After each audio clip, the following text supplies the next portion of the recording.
Hi, I'm Clark on Sailing Vessel Temptress, and today I'm going to talk about flashlights and how to choose one for life on a sailboat.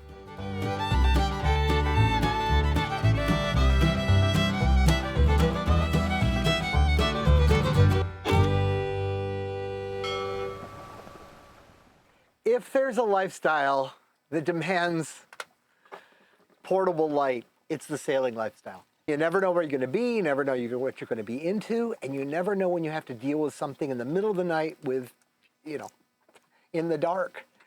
Usually in a house, everything closes down at dark. Even when you're camping, it's seldom there's an emergency. You've got your campfire and that's your evening. But you could drag anchor in the middle of the night, anything can happen, and you need a way of seeing.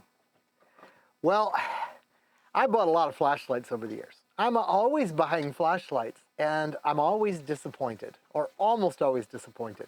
So I want to talk about what a flashlight needs to be for a life on a boat, and some of the ones I found over the years that worked. Flashlight for a boat, it'd be handy if it's waterproof. It's hard to find good waterproof flashlights very often, so you get what you have to get. If you get a waterproof flashlight, great, you can abuse it a little more. If not, just expect if it ever gets wet, it's over. Still get you through the night though. It needs to have or at least you need a flashlight or two that has a head mount. Something you can use with your hands free, because you're going to need both hands for the boat. Maybe one to hold on and one to do the work, but you can't be holding a flashlight and doing projects. Flashlight needs to not eat batteries. So many flashlights I've bought over the years, you put perfectly good batteries in it, and it's a great flashlight for a while, but if you put it on a shelf for 6 months, the batteries go dead. The switch leaks or something, and it's always using current. And that, for me, just makes a flashlight worthless. It would be handy in this day and age that has a nice lithium battery and that it can be recharged easily. It's kind of a hassle to take them out, put them in a charger and everything. So if you can get past that, that's a good thing. Let's see, what else? Should be bright enough. They don't have to melt your eyeballs, but the flashlight I had as a kid, with 2D batteries in it, it barely lit the room compared to most all these LED flashlights. That part is kind of sus now. There's good bright flashlights available. Has to have some serious, useful battery life. Doesn't have to be forever, but if it only lasts like a half hour, you're going to find yourself turning it off all the time to save the batteries for later. If it can hold enough power, particularly if it's rechargeable, then you'll just use it like something, like a tool you can use. On Temptress, I don't actually use the flashlights on deck as much as you might think, because I've rigged lights up in the spreaders and on the mast on the back here that I can hit a switch and I can light up the deck like the daylight. So if in the middle of the night we need to deal with the windlass or deal with sail changes or something, I hit a switch. Where I'm using flashlights all the time is in little confined places where I'm working on, probably not the engine so much, but other parts of the boat. Boats are just loaded with little spaces where I haven't mounted a light, and having a flashlight with me there really helps. And honestly, I'm getting to the age where having brighter light makes it easier for me to see. I'm getting that short arm disease that we all get in our 50s. I might not need the glasses, or even with the glasses, if I don't have the bright light, I really can't see the detail to do some projects some days. So a flashlight is really important then. But where we need the flashlight is where we're under less control when we leave the boat. So we always have one in the dinghy. The dinghy has a little waterproof box, and we keep one in there. And that's available, partly for navigation.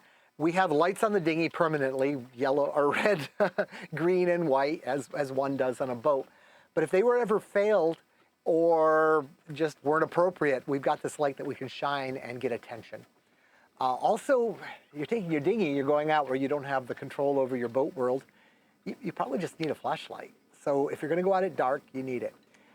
Here's the thing about the tropics. We're not quite there yet. We're in the Dominican Republic, and the sun is still a little lower in the sky. But when you get right down to the equator, Panama, the weirdest thing happens. Sun goes right over your head. And when it goes down at sunset, if you're from the northern climate, you're not going to be ready for this. The sun will start setting, and you look at it and say, oh, I should get home. I've got like another hour of twilight. Nope. whoomp, it's gone, and it gets really dark. So having a flashlight's really important for that too. Well, here's a few I bought over the years. This is your basic C-cell. This was a Duracell. I got it at Costco, I think. I thought this would be a great flashlight. Turns out they're not. Moisture gets into them, the switches go. They just didn't last. I got a lot of these things. I bought these like at a hardware store or something. They cost maybe $1. Absolute crap. But these are good for keeping in the dinghy, in that little waterproof box, because you don't care about them so much.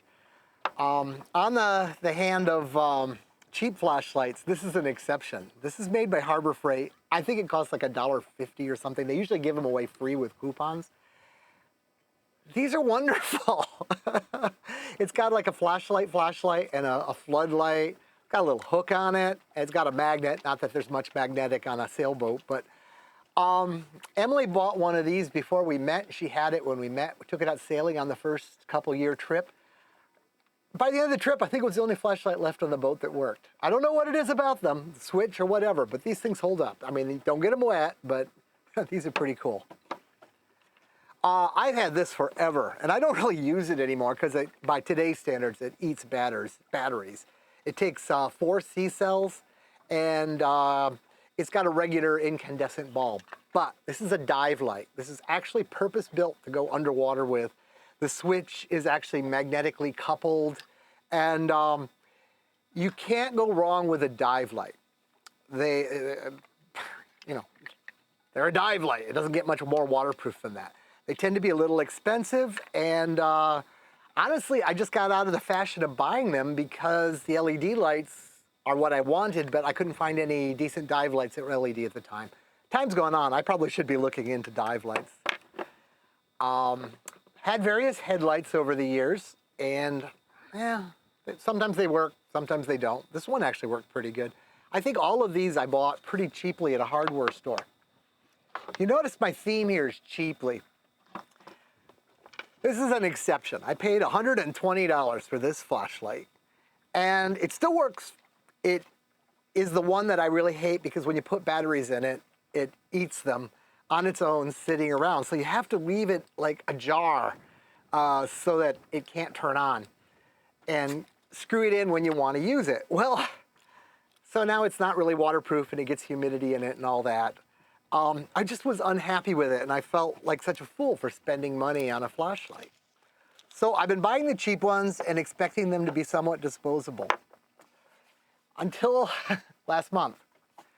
Well, we hit a point, where we got 50,000 subscribers, and apparently that's a magic number. And we started getting calls or emails or whatever from vendors saying, hey, use our product. And, most of it's crap, utter crap. Some of it's good, and I'll show a few of them because I think, the things I like anyway. Anyway, this flashlight outfit contacted me and said, hey, will you do a video on our flashlights? I wrote a letter back saying, if you want to send me some flashlights, that's fine. If I like them, I might say something nice about them. I'm not going to promise a video. I'm not going to do anything. Other vendors come back with this whole contract of you must do this within, I don't sell my soul to this stuff. Well, they sent me a flashlight. Actually, they sent me their catalog and said, choose whatever you want. So I said, okay. I played hardball. I want 2 of these. They said, yes, sir, and send them to us. Well, I didn't even pay a lot of attention to the whole thing until I got the flashlight and looked at it, and it's this. It's by a company called Olight, and I remember seeing other videos where people really like these Olights. Well, I think it's my favorite flashlight ever. It's not cheap. This was in the 80s, like 85, 89 bucks or whatever, but it has like a head mount, so you can put it on and forget about it. And the light itself, just pop it out of here, has this 90-degree thing to it, which actually kind of makes it easy to hold and easy to stand up and light the area. It's NiCad.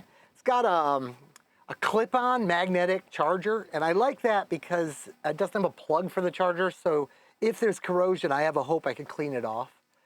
Claims to be, super waterproof and, bash-proof and everything. I don't see why it won't be. It looks tough as nails. It's bright. It's bright enough, and then it has a mode where it'll burn your eyeballs out.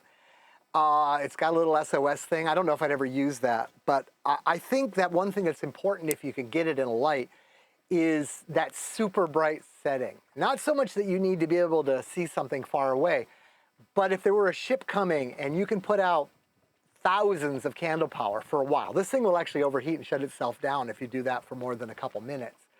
But it's like turning on a sun, and I feel safe having that feature.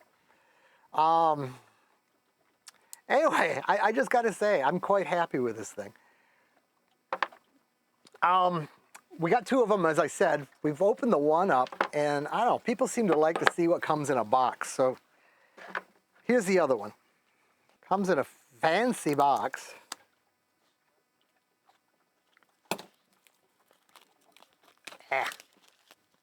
I don't open a lot of boxes. Okay. Got a little magnet thing here that opens up. And that's the light, much like the other one.